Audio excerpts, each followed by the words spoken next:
আইন শৃঙ্খলা বাহিনী মোটামুটি বলতে গেলে ব্যর্থই। যদি ব্যর্থ না হতো তাহলে প্রায় 650 মানুষ মার্ডার হওয়ার পরবর্তী সময় এখন পর্যন্ত কয়েকজন মানুষ গ্রেপ্তার হয়েছে। আমি মনে করি যে চীন সফরে যাওয়ার মাধ্যমে বাংলাদেশের মানুষ মোটামুটি অনেকটাই তার উপর আশা আকাঙ্ক্ষা রাখতে পেরেছে যে তিনি আসলে আগামীতে জনগণের রাজনীতি করবে। সরকারের একটা অংশ এখনও চায় যে জুলাইয়ের যেই জিনিসগুলো আছে সেগুলো বাস্তবায়ন না হোক। আমরা আসলে জানি না যে সরকার অংশটা চায় নাকি সরকার অংশকে কোনো একটা রাষ্ট্র থেকে চাওয়ানো হয়। আজ হচ্ছে ঐতিহাসিক জুলাইয়ের প্রথম দিন। আজ থেকে ঠিক 2 বছর আগে এই জুলাইটা শুরু হয়েছিল, যার মাধ্যমে কোটা সংস্কার আন্দোলন থেকে গণঅভ্যুত্থান পর্যন্ত রূপ নেয়। কিন্তু আসলে দেশের মানুষ চেয়েছিল পরিবর্তন। দেশে যেমন হচ্ছে গুম খুন এই বিষয়গুলো না থাকুক, বা লুটপাট চাঁদাবাজির বিষয়গুলো না থাকুক। কিন্তু দিন শেষে আমরা দেখতে পারলাম যে আসলে আমরা যেই কারণবশত জুলাই গণঅভ্যুত্থান ঘটিয়েছিলাম, আমাদের প্রায় 1622 শহীদ হয়েছে, আমাদের প্রায় 24,000 ভাই পঙ্গুত্ব বরণ করেছে।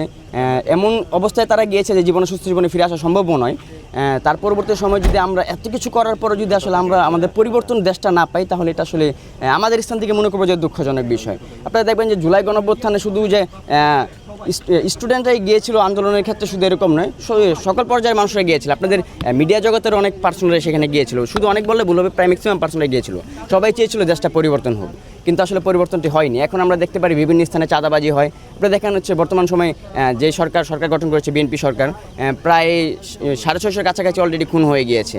আমরা দেখতে পারি যে সংসদে হচ্ছে আমাদের মাননীয় স্বরাষ্ট্রমন্ত্রী মহোদয়, তিনি আসলে তার স্বরাষ্ট্র মন্ত্রণালয় ছেড়ে বিভিন্ন মন্ত্রণালয়ের বিষয়ে কথা বলে। তবে তার যেই মন্ত্রণালয়ের যেই দায়িত্বগুলো, সেগুলোর বিষয়ে আসলে তিনি একেবারেই সঠিকভাবে কাজ করতেছেন। আসলে দেখা যাচ্ছে যে এখনও বর্তমান সময়ে আইন শৃঙ্খলা বাহিনী মোটামুটি বলতে গেলে ব্যর্থই। যদি ব্যর্থ না হতো তাহলে প্রায় 650 মানুষ মার্ডার হওয়ার পরবর্তী সময় এখন পর্যন্ত কয়েকজন মানুষ গ্রেপ্তার হয়েছে, কয়েকজন মানুষের বিচার হয়েছে।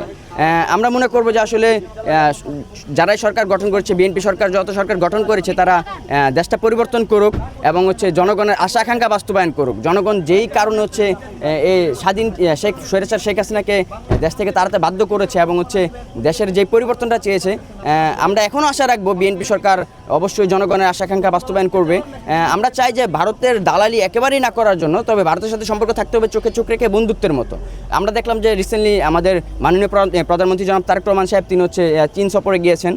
আমি মনে করি যে চীন সফরে যাওয়ার মাধ্যমে বাংলাদেশের মানুষ মোটামুটি অনেকটাই তার উপর আশা আকাঙ্ক্ষা রাখতে পেরেছে যে তিনি আসলে আগামীতে জনগণের রাজনীতি করবে, জনগণের আশা আকাঙ্ক্ষা বাস্তবায়ন করবে। তবে প্রায় 2 বছর গিয়েছে, এখন পর্যন্ত আমরা আসলে তেমন কোনো জনগণ আশা আকাঙ্ক্ষা বাস্তবায়ন করতে দেখিনি। আমরা এখনও দেখতে পারি যে আসলে আমাদের অনেক ভাইরা গুম হয়ে যায়। তবে গুম হওয়ার পরবর্তী সময় তার অনেকটা পরে জানায় যে আসলে তারা ডিবি হেফাজতে আছে। তাহলে আমার কথা হচ্ছে, যখন গ্রেপ্তার করা হয় তখন কেন ডিবির পরিচয় দিয়ে তাদের গ্রেপ্তার করা হয় না, বা গুম কেন করা হয়? তো অবশ্যই গুম কমিশনের বিষয়টা তাদেরকে বাতিল করতে হবে। এর পাশাপাশি যে অধ্যাদেশগুলো আছে সেগুলো বাস্তবায়ন করতে হবে। এই যা দেখেন যে আমরা দেখেছি জনাব তারেক রহমান সাহেব হচ্ছে রংপুরের একটা পথসভায় গিয়ে তিনিও বলেছেন যে সবাই গণভোটের বিষয়ে হ্যাঁ ভোট দিবেন, গণভোটে হ্যাঁ ভোট দিয়ে জুলাইয়ের যে আশা আকাঙ্ক্ষা ছিল সেটা বাস্তবায়ন করবেন।